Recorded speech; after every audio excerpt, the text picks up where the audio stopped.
రోజు శుద్ధ విధియను యమద్వితీయగా, భాతృద్వితీయగా, భాతృవిధియగా భగ్నిహస్త భోజన పర్వదినంగా పేర్కొంటారు. సమాజం అనుసరించాల్సిన ధర్మాలను, ఆచారాలను, వ్రతాలను పండుగల పేరిట సంప్రదాయం ప్రతిపాదించింది. ఈ తిథి నాడు సోదరీమణుల ఇంట భోజనాన్ని సోదరులు ఆరగించాలని భవిష్య పురాణం చెబుతోంది. తోబుట్టు అనురాగాలకు, ఆప్యాయతలకు ఈ పండుగ ప్రతీక. అపురూపమైన సహోదరుల బాంధవ్యానికి మరింత బలాన్ని చేకూర్చే ఈ భాతృవిధియ పురాణ ప్రశస్తి కూడా చెందింది. కార్తీక శుద్ధ విధి నాడు వివాహమైన సోదరి ఇంటిలో సోదరుడు భుజించి తీరాలని శాస్త్రం నిర్ణయించింది. దీనికి ఒక కథ కూడా ఉంది. నరకాసుర వధ అనంతరం శ్రీకృష్ణుడు తన సోదరి సుభద్ర ఇంటికి వెళ్ళాడట. ఆయనకు ఆమె విజయ తిలకం దిద్ది మంగళహారతిని ఇచ్చి మధుర పదార్థాన్ని తినిపించి రక్ష కట్టిన ఆ రోజునే పవిత్ర తరుణం భాతృద్వితీయగా స్థిరపడిందంటారు. అస్యాం నిజగృహే పార్థ నభోక్తవ్యం మతో బుధైః యత్నేన భగినీ హస్తాత్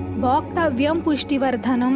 భవిష్య పురాణంలో ఈ విధంగా చెప్పబడింది. యమద్వితీయను పాటించే విధి విధానాల్ని భవిష్య పురాణం వివరించింది. యముడి దశనామాల్ని స్మరించి అర్ఘ్య ప్రదానం చెయ్యాలి. దక్షిణ దిశాధిపతి అయిన ఆయన ప్రీతి కోసం దక్షిణ దిక్కున ఆవినేతితో యమదీపం వెలిగించాలి.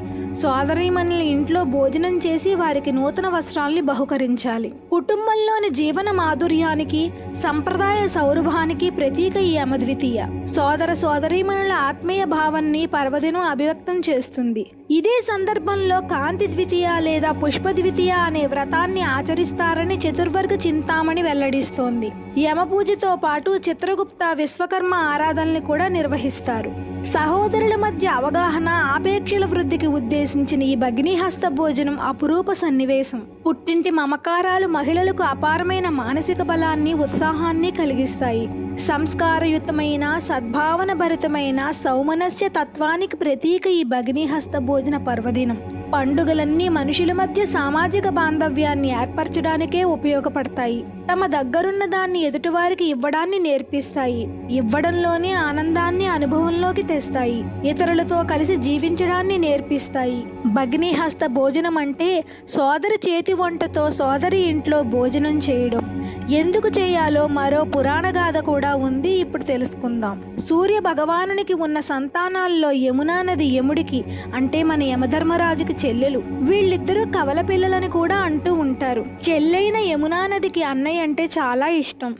ఆవిడ ఎప్పుడూ అన్నగారిని ఆమె ఇంటికి వచ్చి ఆతిథ్యం స్వీకరించమని కోరేది. చెల్లెల మాట కాదనలేక చిత్రగుప్తునితో తన పరివారంతో సహా యమలోకాన్ని తన పనులను వదిలేసి భూలోకం వస్తారు యముడు. అలా వచ్చిన రోజే ఈ కార్తీక శుద్ధ విధియ. అందువల్లనే దీని యమద్వితీయ అని కూడా సంబోధిస్తారు. అలా వచ్చిన అన్నగారిని చూచి యమున ఎంతో సంతోషించి వాళ్ళందరికీ కూడా అతిథి సత్కారాలు చేసి ఎంతో ప్రేమాభిమానాలతో వంట చేసి అందరికీ వడ్డించి విందు భోజనం పెట్టిందంట. ఆమె ఆప్యాయత, అనురాగాలకి మురిసిపోయిన యముడు ఒక వరం కోరుకోమన్నారట.